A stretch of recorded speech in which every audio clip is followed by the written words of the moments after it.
MPBTच्या online lecture सिरीजमध्ये सर्व विद्यार्थ्यांचं पुन्हा एकदा स्वागत. My name is Akshay Londhe and I am here to deal with your subject physics.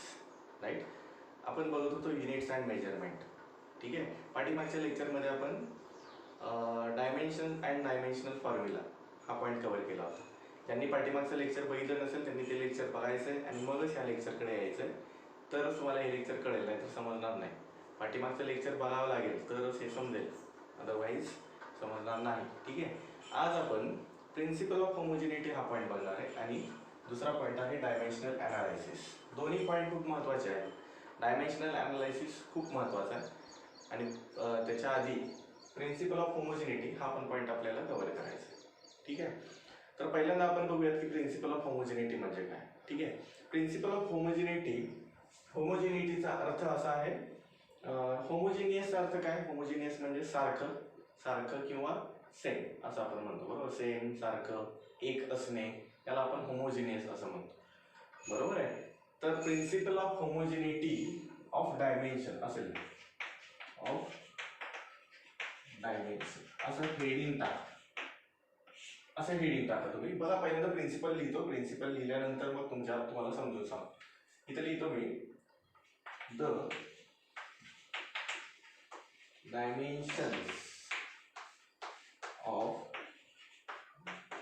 all the terms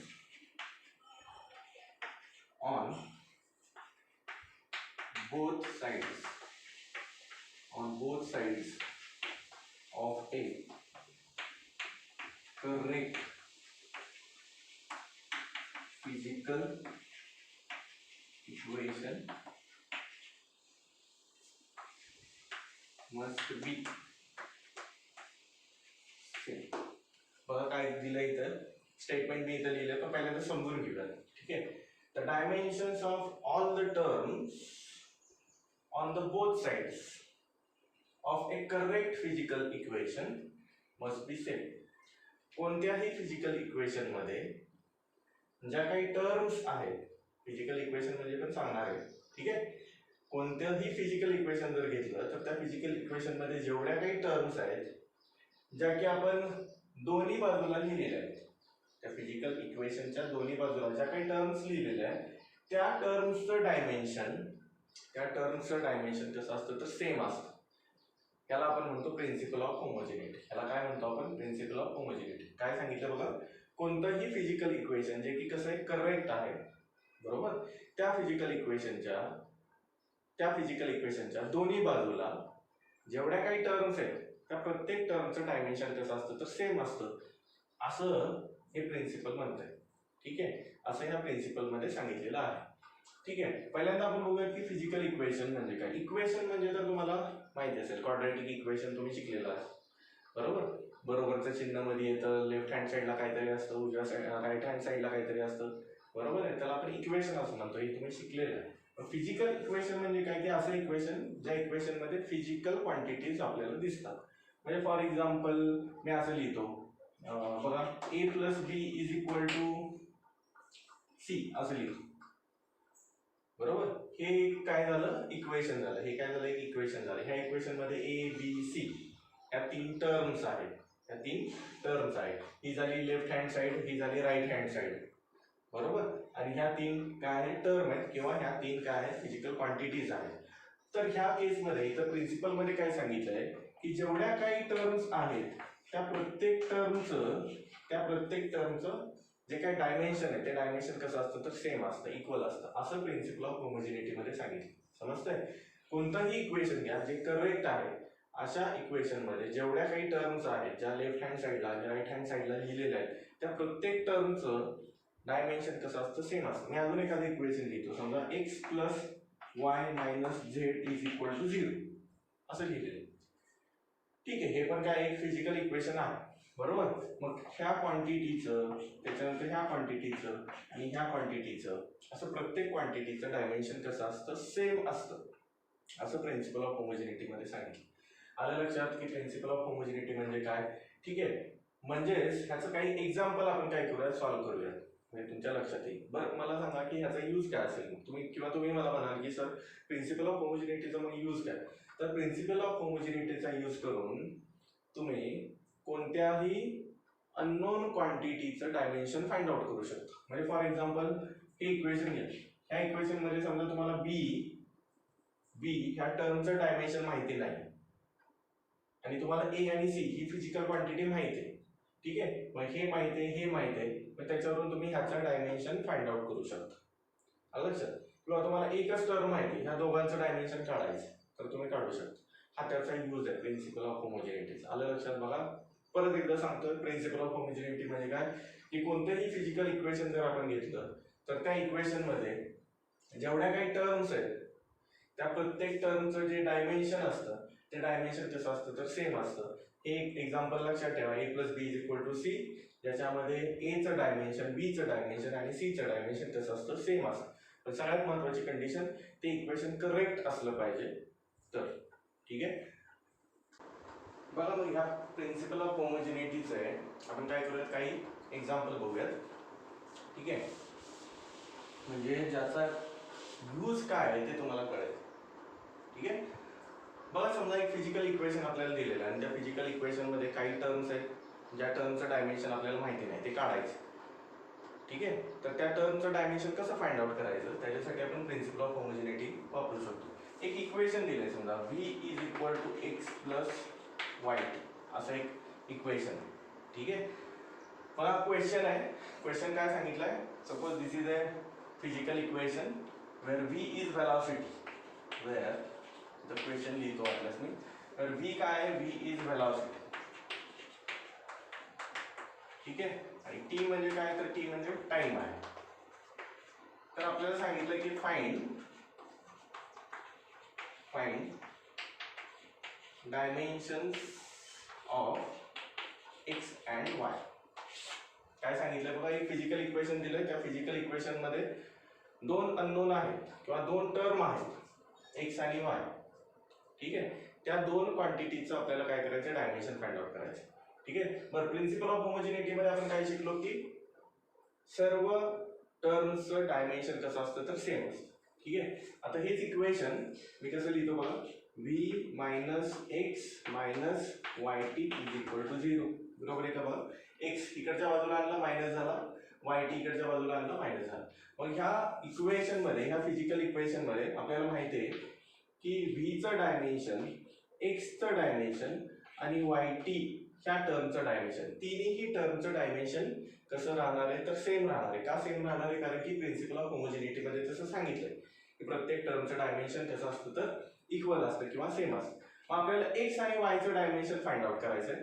बरोबर, पण v म्हणजे काय व्हेलॉसिटी आहे, v म्हणजे काय व्हेलॉसिटी, आणि व्हेलॉसिटीचं डायमेन्शन आपल्याला माहिती आहे, आपण शिकलोय डायमेन्शनल फॉर्म्युला मध्ये.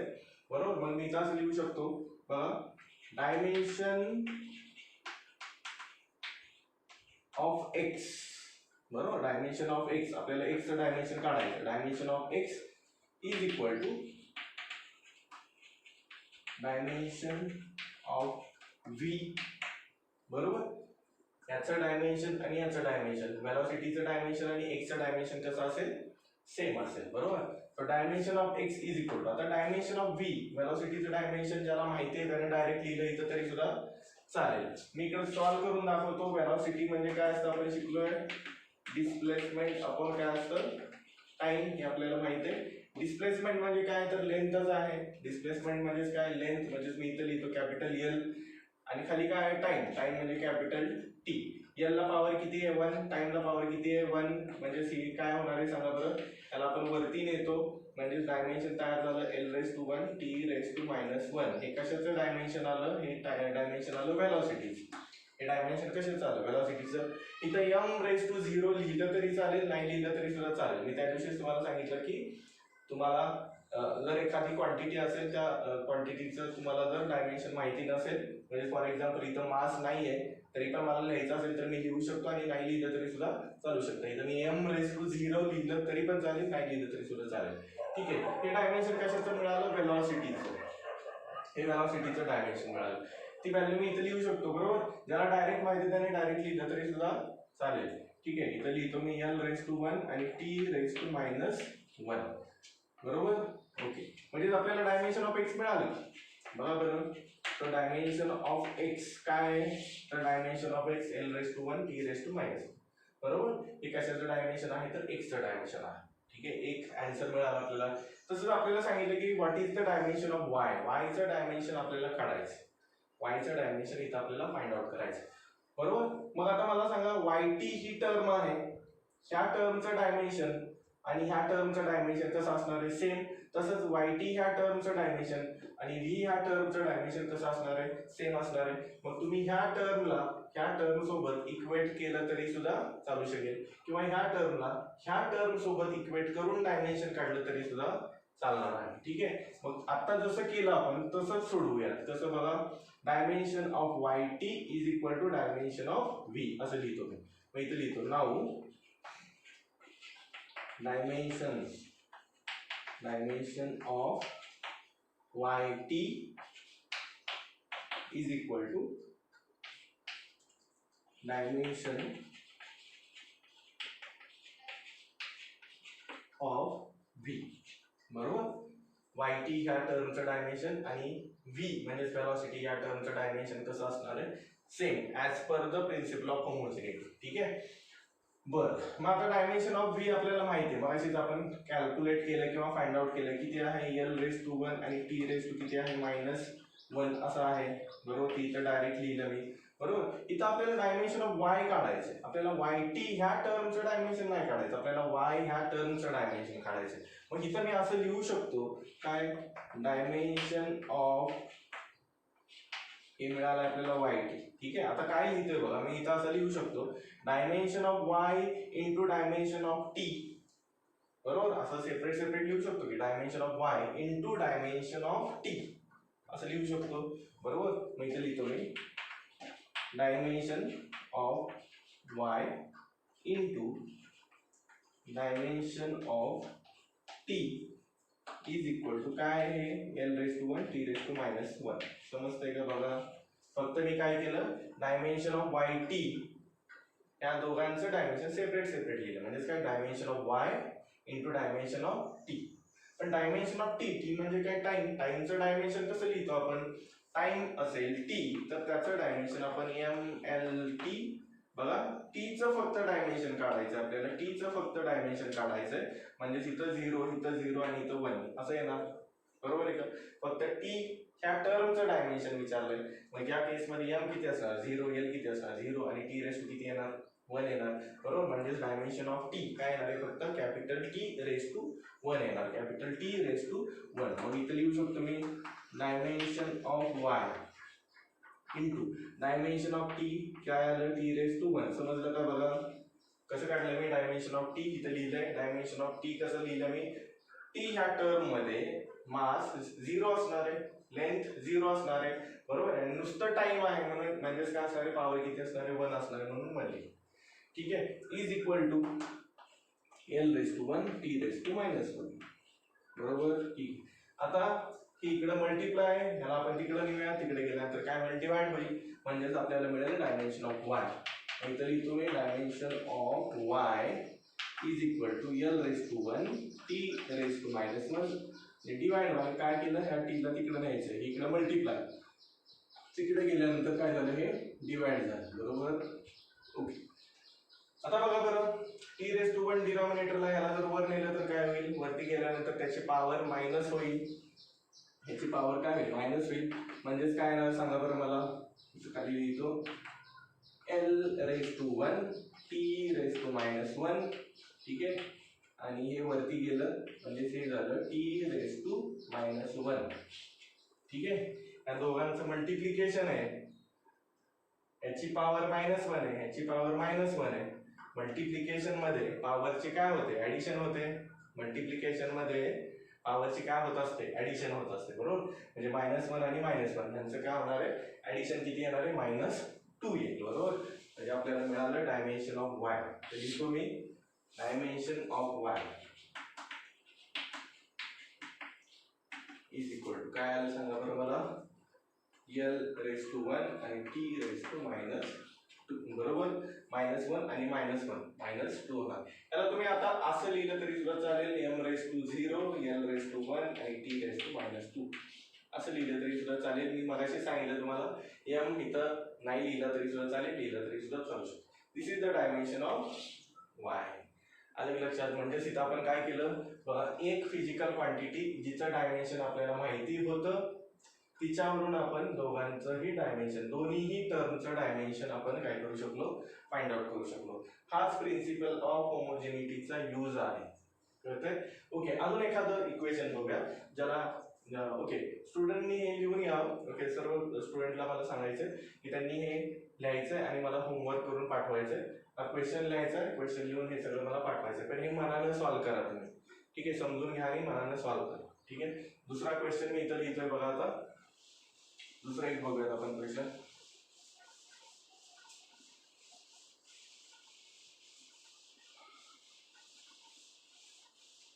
बघा, क्वेश्चन असा आहे, एक फिजिकल इक्वेशन दिलंय x is equal to a plus C divide by m असं इक्वेशन आहे. एक करेक्ट फिजिकल इक्वेशन आहे. ठीक आहे, ज्या इक्वेशन मध्ये वेर x ही डिस्प्लेसमेंट आहे, x काय आहे, डिस्प्लेसमेंट, आणि m काय आहे, तर m आहे मास. m काय आहे, मास. तर त्यांनी सांगितलं आपल्याला की find dimensions of a and c. a आणि c या दोन कोणत्या टर्म आहेत, ठीक आहे, माहित नाहीये, पण त्या दोन फिजिकल टर्मचं आपल्याला काय करायचं, डायमेन्शन फाइंड आउट करायला सांगितलं. प्रिन्सिपल ऑफ होमोजेनिटीचा यूज करून आपण काय करू शकतो, त्याचं डायमेन्शन फाइंड आउट करू शकतो. बरोबर.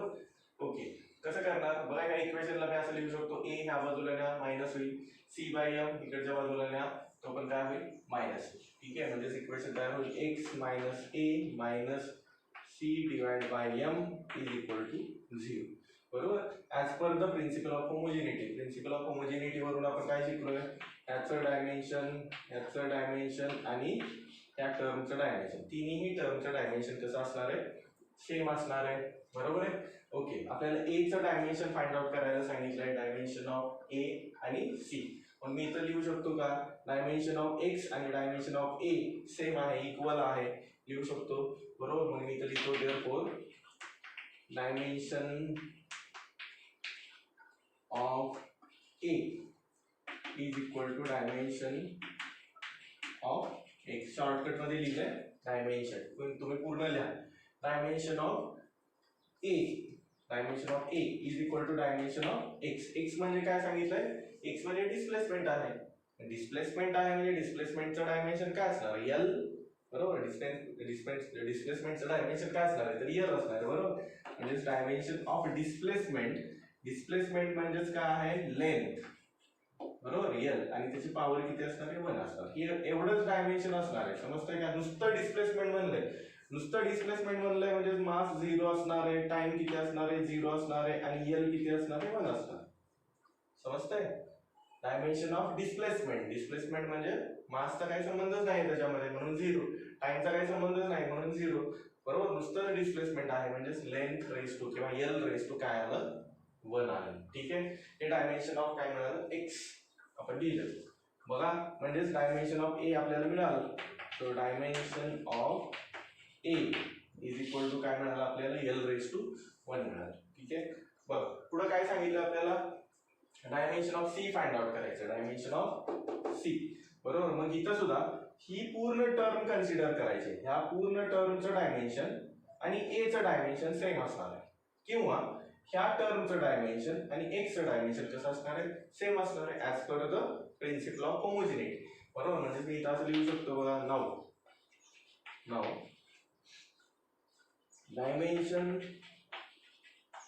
डायमेन्शन ऑफ काय लिहितो मी इथं, c डिवाइड बाय m. बरोबर. Is equal to dimension of x म्हणजे काय आहे, डिस्प्लेसमेंट आहे. x म्हणजे काय आहे, डिस्प्लेसमेंट आहे. बरोबर. आता इथं बघा, dimension of c divide by dimension of m असं असणार आहे.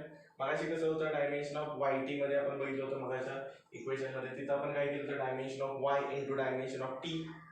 आता इथं काय करणार dimension of C divide by dimension of M. M म्हणजे काय सांगितलं आपल्याला, एम म्हणजे मास आहे. तर मासचं डायमेन्शन किती असेल, नुसतं मासचं डायमेन्शन किती असणार, कॅपिटल एम रेस टू 1.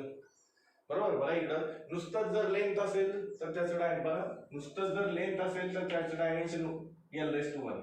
नुसतंच मास असेल तर त्याचं डायमेन्शन एम रेस टू 1 आहे. नुसतंच टाइम असेल तर त्याचं डायमेन्शन नुसतं टी रेस टू 1 आहे. लक्षात ठेवा, सोपं आहे. ठीक आहे. बघा मग इथं कसं लिहिणार आता, इथं लिहितो मी dimension of C divide by dimension of M बरोबर is equal to dimension of X. Dimension of X आपल्याला माहिती आहे, डायमेन्शन ऑफ एक्स म्हणजे डिस्प्लेसमेंट, त्याचं डायमेन्शन आपल्याला माहिती आहे, एल रेस टू किती लिहितो मी तो 1. ठीक आहे. ओके. डायमेन्शन ऑफ एम म्हणजे मासचं डायमेन्शन आताच सांगितलं मी, एम रेस टू 1 म्हणजे सी आलं dimension of C divide by dimension of mass म्हणजे capital M raise to 1 is equal to L raise to 1. बरोबर. हे इकडे डिवाइड आहे, तिकडे गेल्यानंतर काय होईल मल्टिप्लाय. बरोबर. म्हणजे काय आलं सांगा मग डायमेन्शन ऑफ सी. बरोबर. Dimension of C is equal to तिकडे काय एल रेस टू 1 आणि हे इकडे आल्यानंतर मल्टिप्लाय झालं एम रेस टू 1. इथं तुम्ही टी रेस टू 0 लिहिलं तरी सुद्धा चालेल. आलं लक्षात. सोपा पॉईंट होता, सोपा क्वेश्चन होता. ठीक आहे. तर हे आपण बघितलं प्रिन्सिपल ऑफ होमोजिनिटी म्हणजे. ठीक आहे. ओके. हा क्वेश्चन लिहून घ्या, याचा आन्सर व्यवस्थित लिहून घ्या आणि मला माझ्या व्हॉट्सअपवरती पाठवायचं आहे. तुमचा होमवर्क आहे. ओके. ओके. बघा आता नेक्स्ट पॉईंट आपल्याला बघायचा आहे डायमेन्शनल अनालिसिस. पुढचा पॉईंट आहे डायमेन्शनल अनालिसिस. ठीक आहे. तर हेडिंग टाका डायमेन्शनल अनालिसिस, खूप महत्त्वाचा पॉईंट आहे. बुकमध्ये तुम्हाला हा पॉईंट दिसेल, बुकमध्ये तुम्हाला ऍप्लिकेशन ऑफ डायमेन्शनल अनालिसिस असं दिसेल. ठीक आहे. तर तोच पॉईंट इथं आपल्याला बघायचा आहे. आता ते लिहितो मी, हेडिंग टाका डायमेन्शनल अनालिसिस.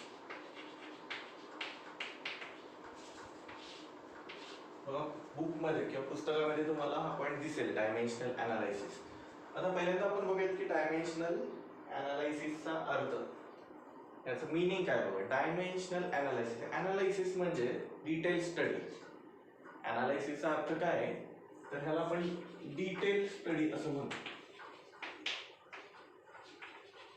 किंवा डिटेल एक्झामिनेशन. बरोबर. आणि कशाचा डिटेल स्टडी करायचा आपल्याला, डायमेन्शन्सचा. हे डायमेन्शन्स म्हणजे काय आपण शिकलोय, डायमेन्शनल फॉर्म्युला म्हणजे काय आपण शिकलोय. या डायमेन्शन आणि डायमेन्शनल फॉर्म्युलाचा डिटेल स्टडी करायचा, यालाच आपण डायमेन्शनल अनालिसिस असं म्हणतो. ठीक आहे. तर ह्या डायमेन्शनल अनालिसिसचे 3 ऍप्लिकेशन्स आहेत, 3 यूज आहेत.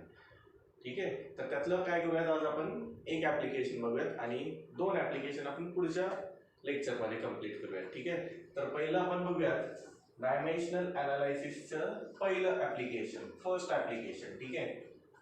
तर लिहितो मी फर्स्ट पॉईंट. इथं वाटल्यास तुम्ही ऍप्लिकेशन ऑफ डायमेन्शनल अनालिसिस असं म्हणलं तरी सुद्धा चालेल. ठीक आहे. डायमेन्शनल अनालिसिस ब्रॅकेटमध्ये इथं नको असं लिहा.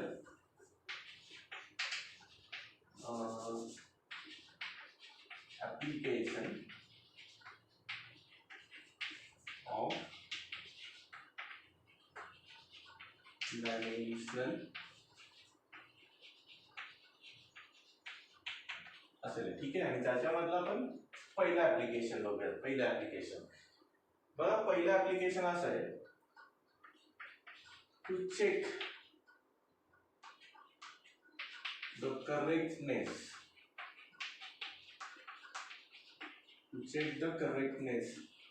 of any physical equation. हे पहिलं ऍप्लिकेशन आहे डायमेन्शनल अनालिसिस. काय सांगितलंय बघा, कोणतंही फिजिकल इक्वेशन असू द्या, म्हणजे कोणताही फॉर्म्युला असू द्या फिजिक्स मधला. फिजिकल इक्वेशन म्हणजे काही फॉर्म्युलाच असतो. बरोबर आहे. तर तो फॉर्म्युला किंवा ते फिजिकल इक्वेशन बरोबर आहे का चुकीचं आहे, करेक्ट आहे का रॉंग आहे, हे आपण काय करू शकतो, डायमेन्शनल अनालिसिस वरून बघू शकतो.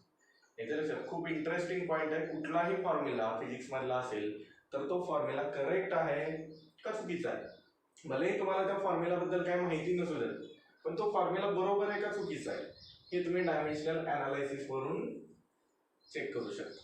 येत्या लक्षात. तर त्यासाठी मात्र तुम्हाला काही फॉर्म्युलेज किंवा काही युनिट या बेसिक गोष्टी तुम्हाला माहिती असायला पाहिजे, तर तुम्ही हे चेक करू शकता. ठीक आहे. काय बघा, पहिलं application to check the correctness म्हणजे बरोबर आहे का चुकीचं आहे, correctness of any physical equation, कोणतंही फिजिकल इक्वेशन हे बरोबर आहे का चुकीचं आहे ते आपण काय करू शकतो, डायमेन्शनल अनालिसिस वरून चेक करू शकतो. ठीक आहे. तर आपण काय करूया, तिथं काही एक्झाम्पल घेऊयात, काही क्वेश्चन्स घेऊयात, त्याच्यावरून तुम्हाला लगेच समजेल. म्हणजे मी तुम्हाला एक फॉर्म्युला देणार, तो फॉर्म्युला बरोबर आहे का चुकीचा आहे हे आपल्याला काय करायचं, याच्यामध्ये चेक करायचं आहे. ठीक आहे. पण ह्याच्यामध्ये सगळ्यात महत्वाची कंडिशन अशी आहे की जर फिजिकल इक्वेशन असेल, बघा काय सांगतो मी, बघा फिजिकल इक्वेशन जर असेल तर त्या फिजिकल इक्वेशन मध्ये आपल्याला माहिती आहे की लेफ्ट हँड साइड आणि राईट हँड साइड येते, बरोबर. तर त्या केसमध्ये लक्षात ठेवा, डायमेन्शन्स ऑन LHS आणि डायमेन्शन्स ऑन RHS हे सेम यायला पाहिजे. हे जर सेम येत असेल तरच ते फिजिकल इक्वेशन करेक्ट आहे असं आपण म्हणू शकतो. समजते मी काय करतो, आपल्याला काय करायचंय, आपल्याला एक फिजिकल इक्वेशन जर दिलेलं असेल तर त्या फिजिकल इक्वेशनच्या लेफ्ट हँड साइडचं डायमेन्शन ते फाइंड आउट करायचं आणि राईट हँड साइडचं डायमेन्शन ते फाइंड आउट करायचं. दोन्ही जर सेम आलं तर समजायचं की ते फिजिकल इक्वेशन किंवा तो फॉर्म्युला बरोबर आहे. ठीक आहे, असं सोडवायचं आपल्याला. ठीक आहे. तर हे लक्षात ठेवा, कोणतंही फिजिकल इक्वेशन ज्याच्यामध्ये LHS आणि RHSचं डायमेन्शन सेम आलं पाहिजे. ठीक आहे. बघा, पहिलं आपण एक्झाम्पल घेऊयात. एकदम सोपं एक्झाम्पल घेऊयात. पहिल्यांदा S is equal to VT असं लिहितो मी. ठीक आहे. पहिलं example, S is equal to VT.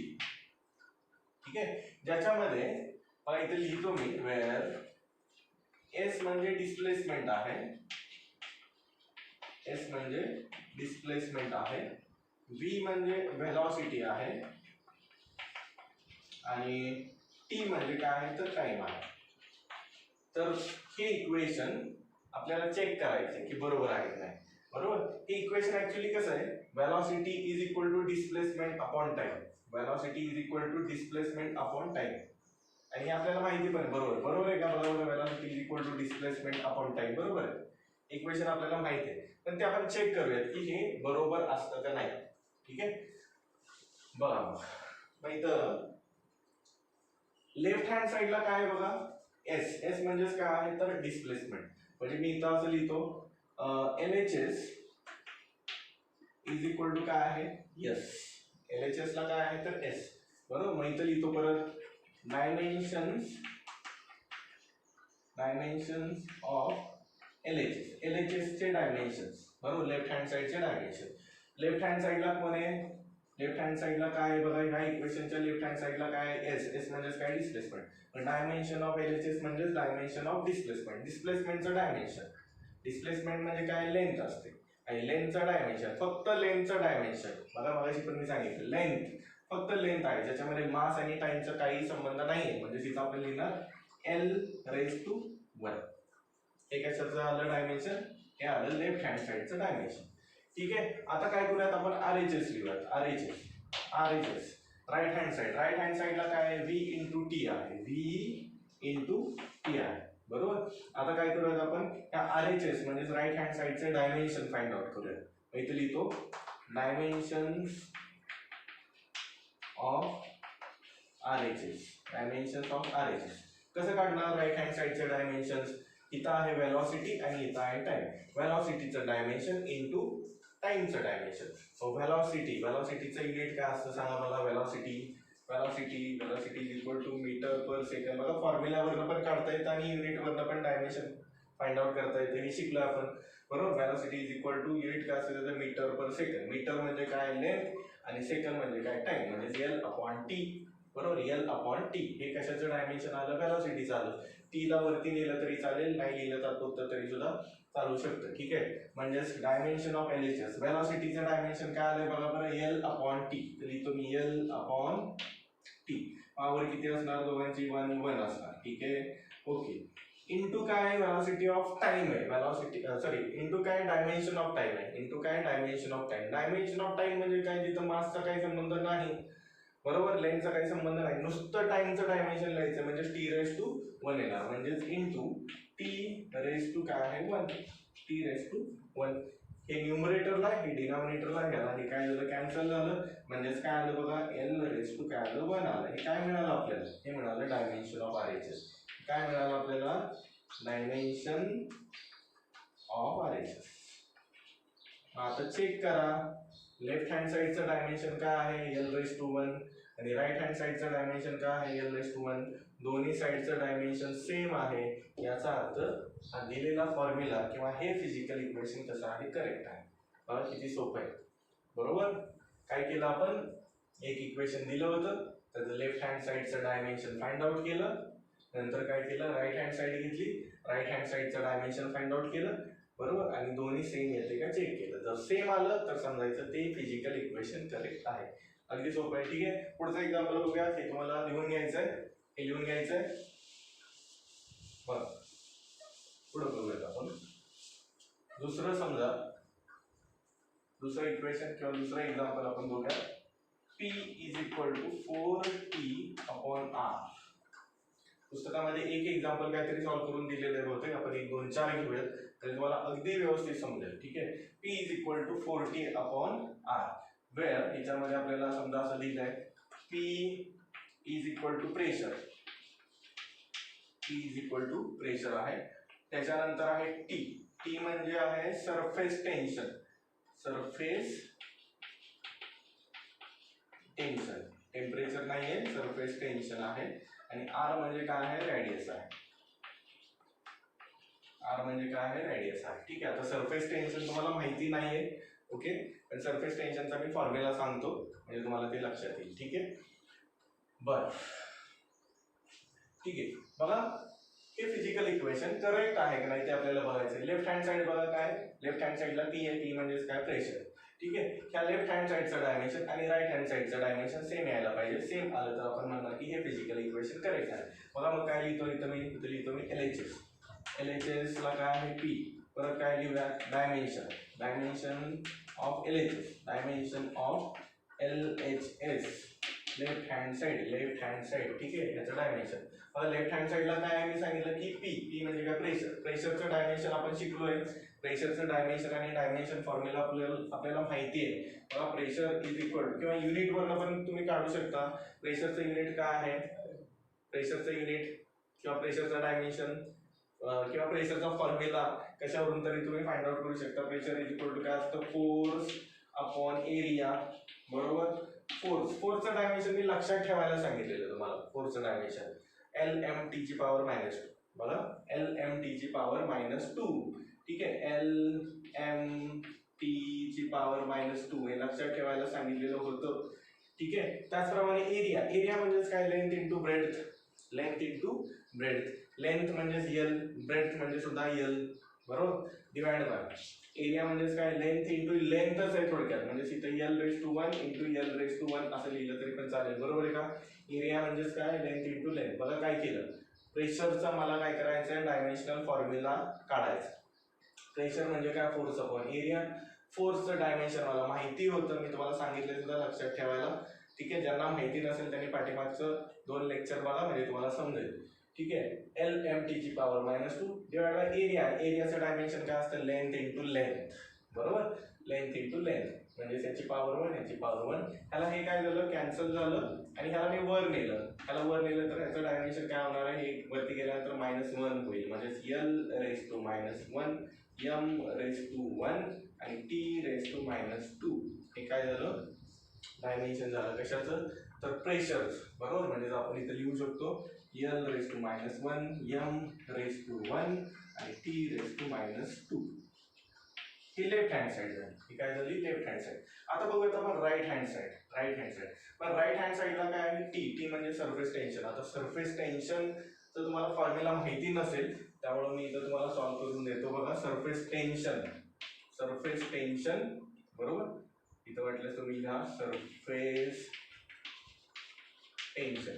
बघा काय सरफेस टेन्शन म्हणजे फोर्स अपॉन लेंथ असते, फोर्स पर युनिट लेंथ असते. सरफेस टेन्शनचा formula force per unit length असा आहे. आता फक्त लक्षात ठेवा, ज्यावेळेस तो चॅप्टर येईल त्यावेळेला समजेल. ठीक आहे, फोर्स पर युनिट लेंथ. फोर्सचं डायमेन्शन बघा, परत एकदा आलं लक्षात ठेवायला सांगितलं मी तुम्हाला. LMT ची पॉवर -2. ठीक आहे, 1 आणि 1 बरोबर. LMT ची पॉवर -2 हे झालं फोर्स. आणि डिवाइड बाय काय, डिवाइड बाय काय आहे बघा, डिवाइड बाय लेंथ आहे. लेंथचं डायमेन्शन काय असणार, नुसती लेंथ आहे म्हणजे L⁻⁴ आहे ना, L⁻⁴ म्हणजे इथं हे काय झालं, कॅन्सल झालं बरोबर. म्हणजेच काय उरलं बघा, M⁻⁴ आणि T⁻². हे काय मिळालं आपल्याला, सरफेस टेन्शनचं डायमेन्शन मिळालं. सरफेस टेन्शनचं डायमेन्शन मिळालं. ठीक आहे, ओके. आता मी काय करतो बघा, dimensions on right hand side find out करूया. ठीक आहे, मग इथं पहिल्यांदा आपण RHS लिहूया. RHS इज इक्वल टू काय, 4T अपॉन काय आहे, R. 4T upon R. ठीक आहे, पुढे लिहूया dimension of RHS is equal. बघा एक गोष्ट लक्षात ठेवायची, इथं 4 आहे. 4 काय कॉन्स्टंट आहे. कोणताही कॉन्स्टंट असेल तर कॉन्स्टंटचं डायमेन्शन येत नाही. कोणतीही कॉन्स्टंट टर्म असेल, अँगल असेल, कोणताही नंबर असेल तर त्याचं डायमेन्शन निघत नाही, किंवा ते डायमेन्शन लेस क्वांटिटी आहे असं लक्षात ठेवलं तरी सुद्धा चालेल. म्हणजे 4चं काही डायमेन्शन येणार नाही. म्हणजे उरलं काय, टीचं डायमेन्शन आपण फाइंड आउट केलं. टीचं डायमेन्शन आलंय बघा इथं M⁻⁴ आणि T⁻². आणि ह्याला डिवाइड बाय काय, रॅडियस काय, रॅडियस म्हणजे लेंथच आहे. रॅडियस म्हणजे काय, रॅडियस म्हणजे लेंथच असते बरोबर. म्हणजे रॅडियसचं डायमेन्शन मी लिहू शकतो L⁻⁴ बरोबर. आता काय करणार मी, ह्या L ला वरती नेतो बरोबर, ह्या L क्वांटिटीला वरती नेतो बरोबर. म्हणजे काय येणार, याची पॉवर वर गेल्यानंतर -1, L⁻⁻1, M⁻⁴ आणि T⁻². हे काय मिळालं, dimension of right hand side. Dimension of right hand side जरा चेक करा. Dimension of left hand side काय आहे, -1, 1, -2. आणि इथं काय मिळालं आहे, डायमेन्शन ऑफ RHS -1, 1 आणि -2. बघा दोन्ही ठिकाणी सेम आहे. म्हणजे याचा अर्थ हे दिलेला फॉर्म्युला, दिलेलं फिजिकल इक्वेशन करेक्ट आहे. बघा किती महत्वाचा पॉईंट आहे बरोबर. म्हणजे तुम्हाला जर एखादा फॉर्म्युला असेल तो बरोबर आहे की नाही जर माहिती करायचं असेल तर तुम्ही डायमेन्शनल अनालायसिस करू शकता, किंवा ह्याचं हे ऍप्लिकेशन इथं यूज करू शकता. ठीक आहे, तर हे तुम्ही लिहून घ्या. आणि ज्यांना सरफेस टेन्शन पहिल्यांदाच कळालेलं आहे त्यांनी काय करायचं, साईडला कुठेतरी लिहून ठेवा. ओके. आता पुढचं एक एक्झाम्पल बघूया. बघा पहिलंच ऍप्लिकेशन जे आपण 2-4 काही परत एक्झाम्पल घेऊयात म्हणजे तुम्हाला अगदी डोक्यात फिट्ट बसेल की डायमेन्शनल अनालायसिस मध्ये पहिलं application to check the correctness of any physical equation. कुठलाही फॉर्म्युला बरोबर आहे की नाही तो चेक करायचा. ठीक आहे, ते आपण बघूया. ओके, पुढचं ऍप्लिकेशन बघूयात आता. सॉरी, पुढचं एक्झाम्पल बघूयात. पुढचं एक्झाम्पल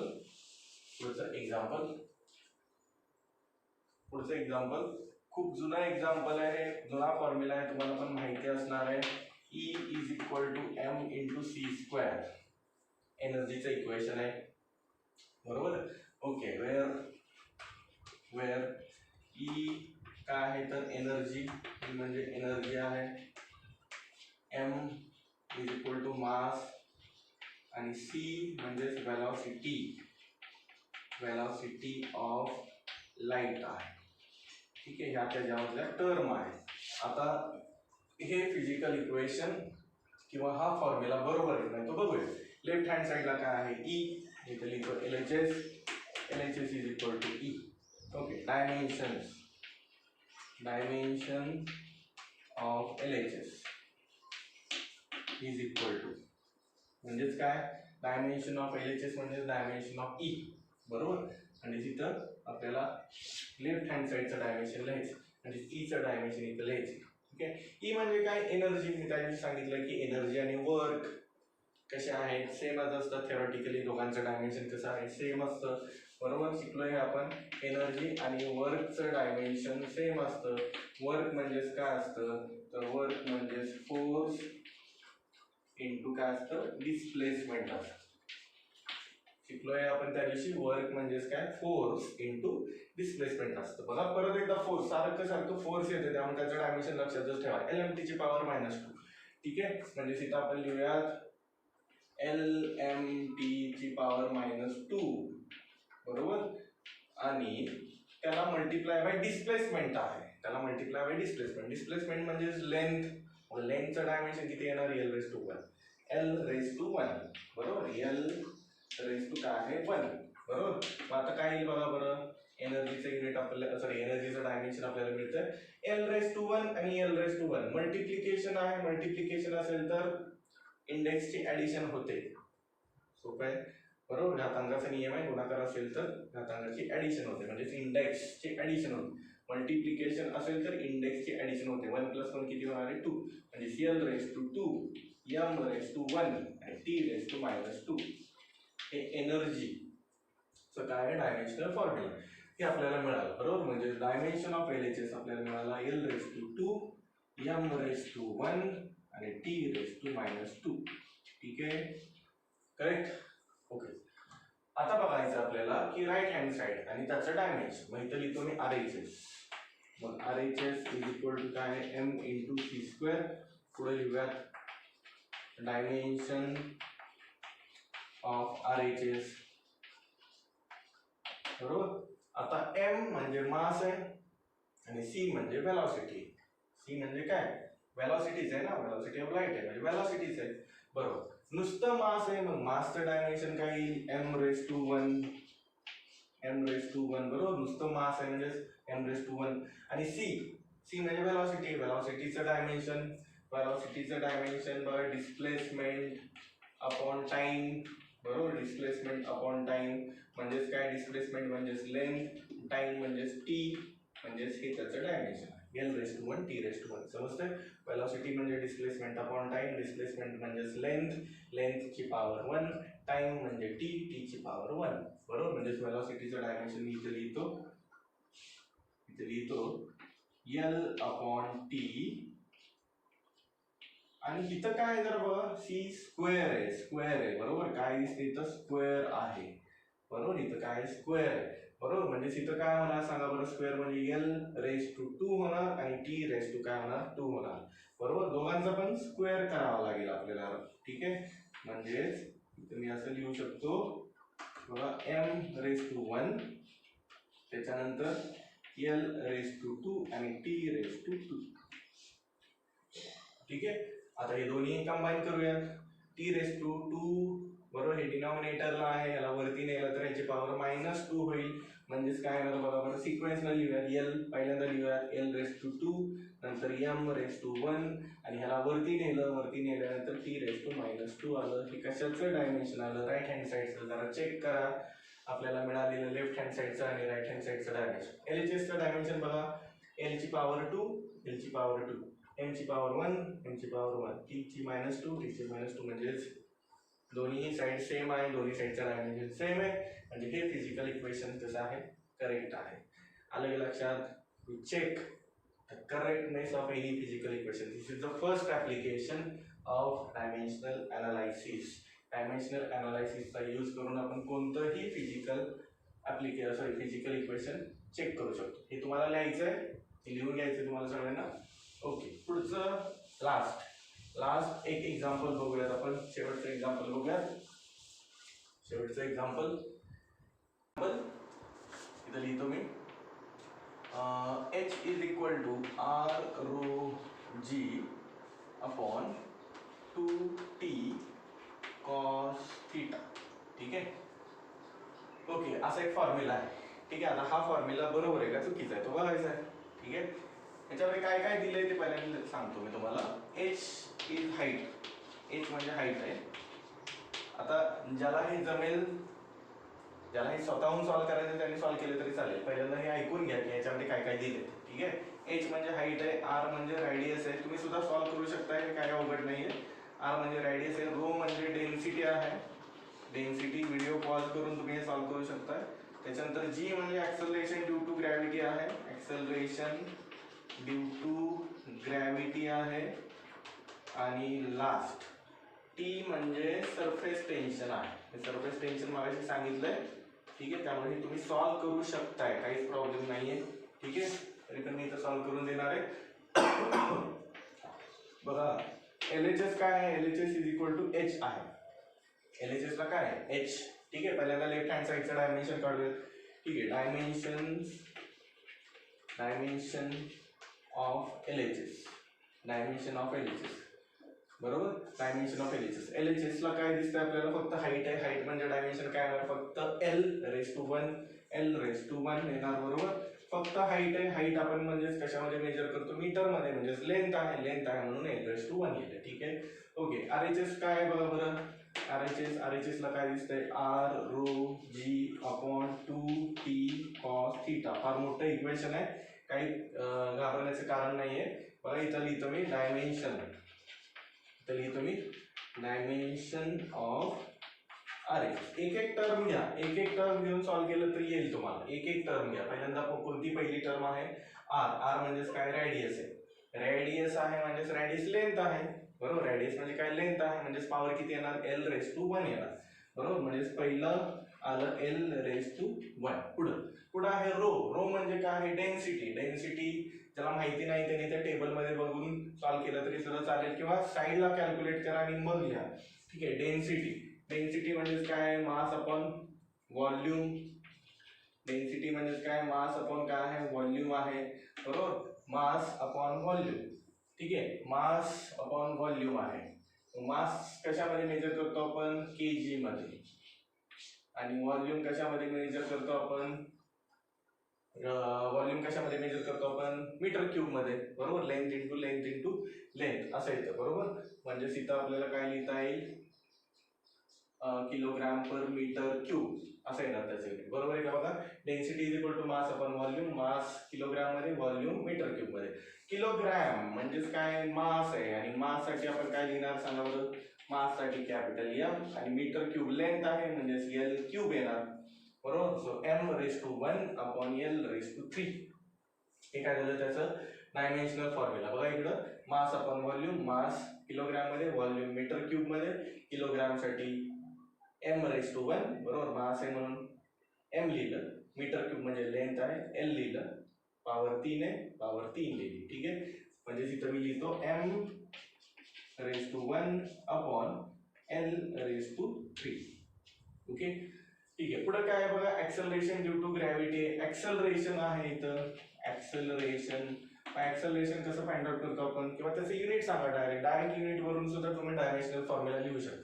ऍक्सेलरेशनचं युनिट बघा मीटर पर सेकंड स्क्वेअर असतं बरोबर. ऍक्सेलरेशनचं unit metre per second square असतं. मग मीटर आहे म्हणजेच लेंथ आहे, पॉवर किती येणार, 1. इथं पॉवर 1 आहे म्हणजे इथं पण 1 आहे.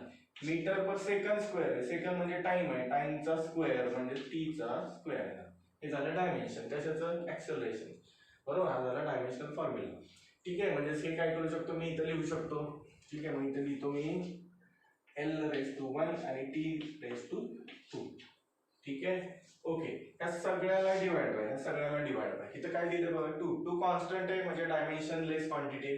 cos θ आहे, cos θ अँगल आहे, 20 डिग्री 30 डिग्री 40 डिग्री अँगल आहे, आणि कॉन्स्टंट आहे म्हणजे cos θ चं सुद्धा डायमेन्शन येणार नाही. उरलं फक्त कोण, टी म्हणजे काय बघा, टी म्हणजे आहे सरफेस टेन्शन. टी म्हणजे काय, सरफेस टेन्शन. मगाशी आपण सॉल्व्ह केलं होतं सरफेस टेन्शन बरोबर. मी सांगितलं होतं तुम्हाला सरफेस टेन्शन म्हणजे फोर्स पर युनिट लेंथ असतो बरोबर. सरफेस टेन्शन म्हणजे फोर्स पर युनिट लेंथ असतं. फोर्सचं डायमेन्शन आपल्याला पार्ट आहे LM⁻²,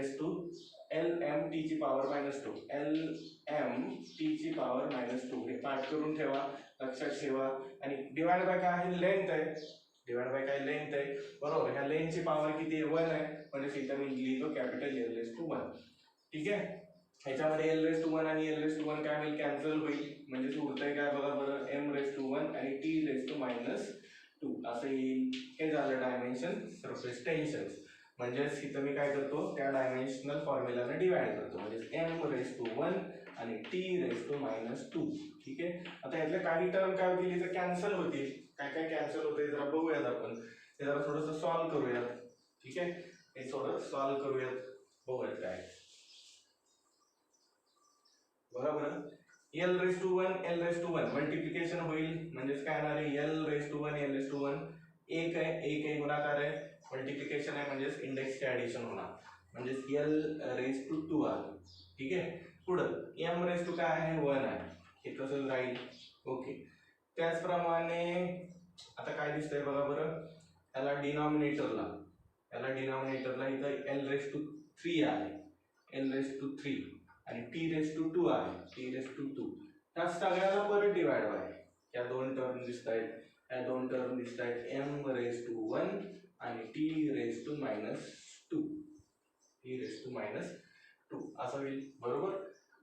ओके, आता यातल्या काही टर्म बघूयात आपण, काही कॅन्सल होतंय का, इथलं काही कॅन्सल होतंय का ते बघायचं आपल्याला. बघा ह्याला डिनॉमिनेटरला काय नाही पाहिजे, ह्याला 1 असतं, म्हणजे ह्याचा काय होईल आता रेसिप्रोकल होईल. आणि ह्याचं सॉल्व्ह केल्यानंतर कसं येणार आहे बघूयात आपण. हा एवढा तुमचा आहे न्यूमरेटर आणि हा आहे तुमचा डिनॉमिनेटर. ठीक आहे, ह्याला आपण काय करू शकतो, रेसिप्रोकल करून लिहू शकतो. म्हणजेच काय ते बघा, L raise to 2 M raise to 1 ह्याला डिवाइड बाय काय आहे एल क्यूब नंतर टी स्क्वेअर इंटू ह्याचा रेसिप्रोकल होईल म्हणजे 1 अपॉन काय येते बघा एम रेस टू 1 आणि टी रेस टू मायनस 2. समजतंय का बघा काय केलं मी, काय केलं बघा. न्यूमरेटर पहिल्यांदा सॉल्व्ह केला, L1 आणि L रेस टू 1 ह्या दोघांचं मल्टिप्लिकेशन आलं L raise to 2, M raise to 1 आहे असं ठेवलंय. ठीक आहे, L क्यूब पण आहे असं ठेवलंय, T चा स्क्वेअर पण आहे असं ठेवलंय. ठीक आहे, हा झाला न्यूमरेटर. आणि डिनॉमिनेटर आहे असंच ठेवलंय, डिनॉमिनेटर इथं आहे असंच ठेवलंय. ह्या डिनॉमिनेटरला काहीच नाहीये, ह्या डिनॉमिनेटरला काहीच नाहीये म्हणून त्याला 1 लिहिलं. ठीक आहे, मग आता ह्याचा काय होतो, मॅथमॅटिक्स मध्ये शिकलेला असाल त्याचा रेसिप्रोकल होतो बरोबर. याला जर वरती न्यायचं असेल तर रेसिप्रोकल होतो बरोबर. म्हणजे 1 वरती जाणार आणि M raise to 1 T raise to खाली राहणार. ठीक आहे, हे असं. आता इथं बघा बरं, हे कॅन्सल झालं बरोबर. आता काय उरतंय बघा, टी रेस टू 2 आणि T raise to minus 2 multiplication आहे. मल्टिप्लिकेशन असेल तर इंडेक्सची काय होते ऍडिशन, -2 आणि +2 याची ऍडिशन काय होईल 0, म्हणजे टी रेस टू 0. कशाचाही घातांक कशाचाही इंडेक्स 0 असेल तर त्याचा आन्सर काय असतो 1. म्हणजे थोडक्यात टी रेस टू 2 आणि टी रेस टू मायनस 2 हे दोघेही एकमेकांना कॅन्सल होतील. ठीक आहे, समजतंय का बघा. आता काय काय उरलंय बघूयात आपण. एल स्क्वेअर आणि एल क्यूब, एल स्क्वेअर आणि एल क्यूब म्हणजेच काय होणार आहे, हा एल स्क्वेअर आणि हा एल क्यूब मधला एल स्क्वेअर कॅन्सल होणार आणि इथं फक्त एक एल उरेल. न्यूमरेटरला आहे 1 बरोबर, इथं काहीच नाही उरलं म्हणजे उरलं 1, इथं उरला एल. ठीक आहे, आणि मी सांगितलं तुम्हाला टी स्क्वेअर आणि T raise to minus 2, T square आणि T raise to minus 2 index बरोबर गुणाकार आहे. यांची ऍडिशन जर केली तर ऍडिशन केल्यानंतर टी रेस टू 0 उरेल. कशाचा इंडेक्स काहीच नाही म्हणजेच काय असणार आहे, सॉरी कशाचा इंडेक्स ज्या वेळेला 0 येतो त्यावेळेला त्याचा आन्सर किती असतं तर 1 असतं. म्हणजे टी रेस टू 0 म्हणजे काय आलं, हे थोडक्यात 1 आहे. ठीक आहे, म्हणजे तिथं आलं 1 अपॉन एल. हे काय आलं तर तुमचं RHS आलं, RHS डायमेन्शन. तर बघा लेफ्ट हँड साइडचं डायमेन्शन होतं तुमचं, लेफ्ट हँड साइडचं डायमेन्शन होतं एल रेस टू 1 आणि राईट हँड साइडचं डायमेन्शन काय आलंय तुमचं 1 अपॉन एल रेस टू 1 आलंय, 1 अपॉन एल रेस टू 1. हे दोन्ही सेम येत नाहीये, हे दोन्ही सेम येत नाही. याचा अर्थ हा फॉर्म्युला चुकीचा आहे, याचा अर्थ हा फॉर्म्युला कसा आहे चुकीचा आहे. आलं का लक्षात. ठीक आहे, तर हे आपण बघितलं पहिलं ऍप्लिकेशन कशाचं, डायमेन्शनल अनालिसिसचं. हे सगळं व्यवस्थित लिहा आणि इथं तुम्ही असं शेवटी लिहू शकता LHS is not equal to RHS, therefore given formula is not correct, given formula is not correct, therefore given formula is not correct. ठीक आहे, इथं आपण हा पॉइंट इथं संपवलाय. म्हणजेच कोणता, डायमेन्शनल अनालायसिसचं पहिलं ऍप्लिकेशन इथं संपवलं. अजून 2 ऍप्लिकेशन आहेत. ठीक आहे, तर हे लेक्चर इथं आपण थांबूयात. आजच्या लेक्चरचा पूर्ण व्यवस्थित स्टडी करा, जे सांगितलेलं आहे तो होमवर्क लिहा आणि माझ्या व्हॉट्सअपवरती पाठवा. तोपर्यंत व्यवस्थित स्टडी करा. All the best.